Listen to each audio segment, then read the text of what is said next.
Como en este caso no estamos hablando a profundidad sobre las dispensaciones, hablemos del reino milenial, que será gozo por el mundo, y el encadenamiento de Satanás y el reinado de los santos con Cristo el Señor aquí en la tierra.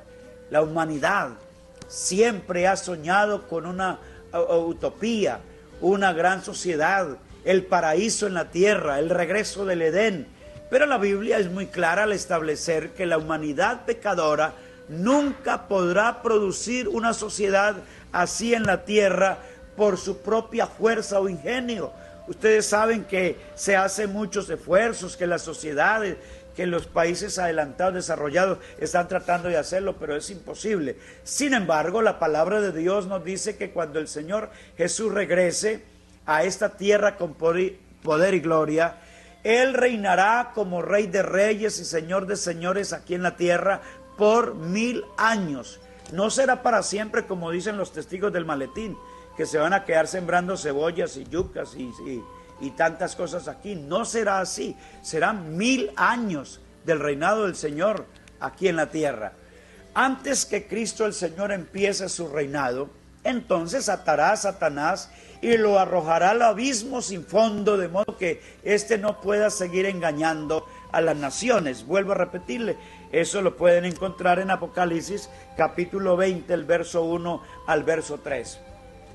Entonces sí, Cristo el Señor empezará su reinado de 1000 años. Nótese que 1000 años se menciona 5 veces en Apocalipsis, del verso 1 al verso 6, 5 veces. Hay pasajes muy importantes que son claves para hablar del reinado milenial aquí en la tierra. Isaías 2, Isaías 11, Isaías capítulo 32, Isaías 35, Jeremías 31, Isaías 60 también habla, Ezequiel 37, Amós capítulo 9 y el libro de Zacarías capítulo 14. ¿Se acuerdan que por allá en el verso 9 dice que en aquel día Jehová será rey sobre toda la tierra? Jehová será uno y uno será su nombre, o sea, el mismo Señor Jesús. Hay unas condiciones especiales en el milenio. Todo será especial, Cristo estará reinando, la experiencia del comienzo del Edén habrá regresado a la tierra. Literalmente será el cielo en la tierra, porque el Señor del cielo viene a vivir aquí con su pueblo y la experiencia que van a tener todos aquellos que lograron sobrevivir todas aquellas terribles etapas de la tribulación. La Biblia dice sobre el milenio mucho más de lo que la gente sabe. A continuación podría yo darle, y vuelvo a repetirles, las 10 de las condiciones más destacadas que prevalecerán en la tierra durante el reinado de Cristo el Señor aquí. Por ejemplo, habrá paz, habrá gozo, habrá santidad, habrá gloria, justicia y rectitud y el conocimiento pleno. Habrá ausencia de enfermedad o de deformidad. Todo será perfecto durante esa época. Habrá una adoración universal. Todos los habitantes de la tierra unirán sus corazones y voces para alabar, para adorar a Dios, según dice Isaías 45, verso 23, dice la Escritura. Ahora, habrá una prosperidad económica por todos lados. No será como ahora tantas cosas buenos intentos de pronto de los gobiernos, pero en todas los papeleos y la gente sigue sufriendo las mismas calamidades. Pero Dios va a bendecir grandemente a su pueblo y a la humanidad como nunca antes ha ocurrido en la tierra. Ahora, en el milenio van a ser recompensados los fieles, porque durante el reino milenial de Cristo recompensará a los santos compuestos de autoridad basados en su grado de fidelidad mientras estuvieron aquí en esta vida, que es lo que vimos en los galardones o en el tribunal de Cristo. Habrá una redención de la creación. Pablo dice eso, que la creación toda una gime. Dios pronunció una serie de 5 maldiciones cuando Adán y Eva pecaron en el huerto del Edén.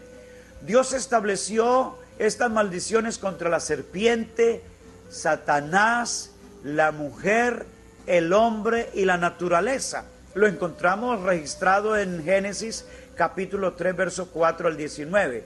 La tierra ha vivido bajo esta maldición desde entonces hasta la fecha, como lo demuestran los espinos y los cardos y el duro trabajo que los seres humanos tienen que realizar para poder sacar algo de sustento del suelo. La renovada cosecha primaveral de malezas del jardín es un recuerdo del pequeño pero vívido de este tipo de maldición. Romanos capítulo 8, verso 19 al 22, el apóstol Pablo describe dramáticamente la maldición de la naturaleza diciendo: porque el anhelo profundo o ardiente de la creación es aguardar ansiosamente la revelación de los hijos de Dios, porque la creación fue sometida a vanidad, no de su propia voluntad, sino por causa de aquel que la sometió, en la esperanza de que la creación misma será liberada de la esclavitud de la corrupción a la libertad de la gloria de los hijos de Dios. Pues sabemos que la creación entera aún gime, dice Pablo, y sufre dolores de parto hasta ahora. Así que una función milenial importante es revertir esta maldición de Dios para la creación. Todos los animales volverán a ser herbívoros en el reino, como fueron originalmente creados. Génesis capítulo 1 y el verso 30 lo describe la Biblia. También tendremos que el león y el cordero vivirán juntos con armonía, y el niño podrá jugar cerca de una serpiente venenosa. Bueno, esto no es imaginación mía, esto lo dice el libro de Isaías capítulo 11, verso 6 al verso 9. Esto que dice la Biblia allí lo está hablando para el reino milenial.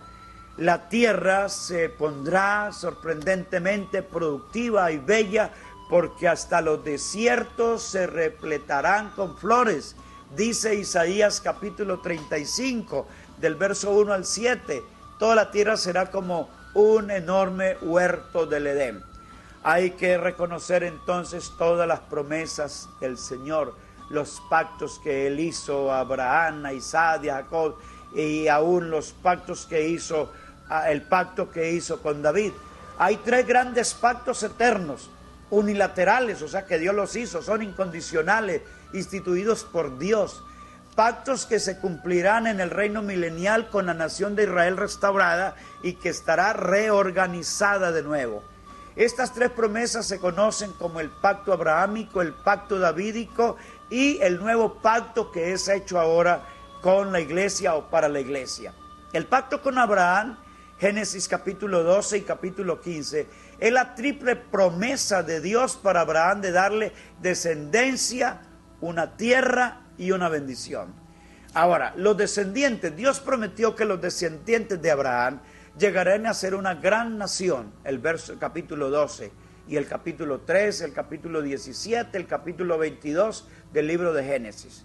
La tierra, Dios le prometió a Abraham que sus descendientes recibirían un trozo de tierra que la podrían llamar suya para siempre. La tierra que Dios prometió abarca la moderna nación de Israel y partes de los actuales países de Egipto, Siria, Líbano e Irak. Y aunque estén airadas las naciones, y de pronto alguno de los que me escucha que conoce poquito la Biblia, pues yo le diría, léase desde Génesis capítulo 15, del verso 18 al 21, se va a dar cuenta que Israel, que lo vienen estrechando y le hacen soltar algunos territorios que los conquistó él de nuevo, porque fue una reconquista de su tierra. Esas tierras y mucho más le pertenece a Israel. Esta promesa incondicional no se ha cumplido en la historia, pero se cumplirá en el milenio, cuando Cristo le dé al pueblo judío la tierra que prometió a Abraham. Eso está, y lo leemos en Isaías capítulo 60, verso 21, y en Ezequiel capítulo 34, el verso 11 al verso 16. Ahora, la bendición, ¿qué tipo de bendición? Dios también prometió a Abraham que todo el mundo sería bendecido por medio de él y sus descendientes.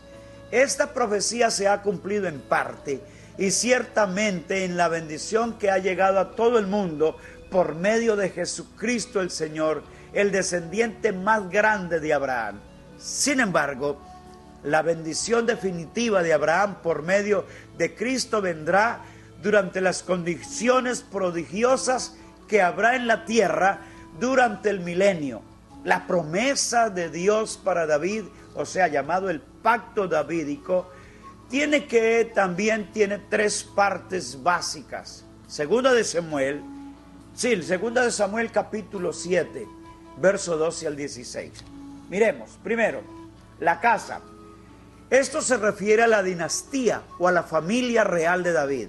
Segundo, trono. Eso se refiere a la autoridad o derecho de reinar David. Y tercero, el reino. Esto se refiere al reinado o ámbito político de David, que es la nación de Israel. Dios le prometió eterna e incondicionalmente a David que su casa, su descendencia o dinastía, alguien se sentaría en su trono y reinaría para siempre en su reino. Pues ¿quién más que Jesucristo el Señor? Esta promesa está cumplida solamente cuando Jesucristo el Señor, que es del linaje de David, se siente en el trono de David en Jerusalén, gobernando Israel en el reinado venidero y por toda la eternidad. Ezequiel capítulo 37, verso 22 al 25, y también Amós capítulo 9, verso 11, Sofonías capítulo 3, Lucas capítulo 1, verso 30, el verso 33, hasta el verso 69. Así que el nuevo pacto, según Jeremías capítulo 31, verso 31 y 34, o promesa de Dios para Israel, también tiene una triple promesa. Tenemos la primera, el perdón de pecados. Dios perdonará a Israel sus pecados. Segundo, morada del Espíritu. Dios pondrá su Espíritu en los corazones del pueblo para instruirlos personalmente en su camino. Eso es lo que leemos en Ezequiel capítulo 36, verso 24, 25 y 26. Y el tercero, un corazón nuevo. Dios dará a su pueblo un corazón nuevo, limpiando de toda maldad, y pondrá su palabra escrita en sus corazones. Algunos de los creyentes actuales disfrutan de todos estos beneficios como resultado del nuevo pacto en la sangre de Cristo el Señor. Eso es lo que le ocurre a la iglesia, que está compuesta de judíos, gentiles. La iglesia está compuesta de judíos y gentiles, componemos la iglesia del Señor. Las promesas específicas de Jeremías 31 al 34 se cumplirán totalmente y definitivamente para Israel. ¿Cuándo? En el reino milenial, cuando los judíos sean restaurados a su territorio con Cristo el Señor como rey de ellos.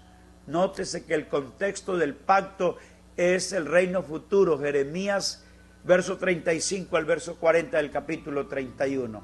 Ahora, Dios va a reafirmar la depravación total de la humanidad, porque la palabra de Dios enseña claramente que la humanidad es pecadora por naturaleza y por costumbre. Usted peca por esas razones. El reino milenial será la prueba concluyente y definitiva de este hecho. Mire, ¿por qué le digo eso? Satanás será atado por 1000 años. En ese periodo milenial, y el mismo Señor Jesús estará personalmente presente, gobernando y reinando en la tierra restaurada. No obstante, la Biblia enseña que mucha gente nacida y criada durante el milenio rechazarán en sus corazones al Señor a pesar de la perfecta situación que están viviendo. La gente se queja porque no les dan, porque no les prestan o algo así, pero en el reino milenial el reino de Cristo será perfecto. Pero esta gente en su corazón está rechazando al Señor. Se amoldarán por fuera para evitar el juicio, pero interiormente albergarán un corazón rebelde contra el Rey de Reyes, contra el Señor que estará reinando allá. La Biblia, la palabra de Dios nos dice que cuando Satanás quede libre por un corto tiempo al finalizar el milenio, mire textualmente lo que la Biblia dice: saldrá a engañar a las naciones que están en los 4 extremos de la tierra, a Gog y a Magog, a fin de reunirlas para la batalla, El número de ella es como la arena del mar, dice Apocalipsis capítulo 20, verso 8, para tratar de destruir a Cristo, su ciudad y su pueblo. El milenio entonces demostrará sin duda alguna que, apartada de la gracia salvadora de Dios, la humanidad es pecadora e incorregible, independientemente de la herencia, de circunstancias o incluso del entorno social, como ha sido comentado en muchas ocasiones. La era milenial está concebida por Dios en las circunstancias ideales de la humanidad caída, como la prueba final de una humanidad rodeada por toda facilidad para obedecer el mandato del Rey, porque a ella se le quitaron todas las fuentes externas de tentación, de modo que el hombre es un fracaso aún en esta última prueba de la humanidad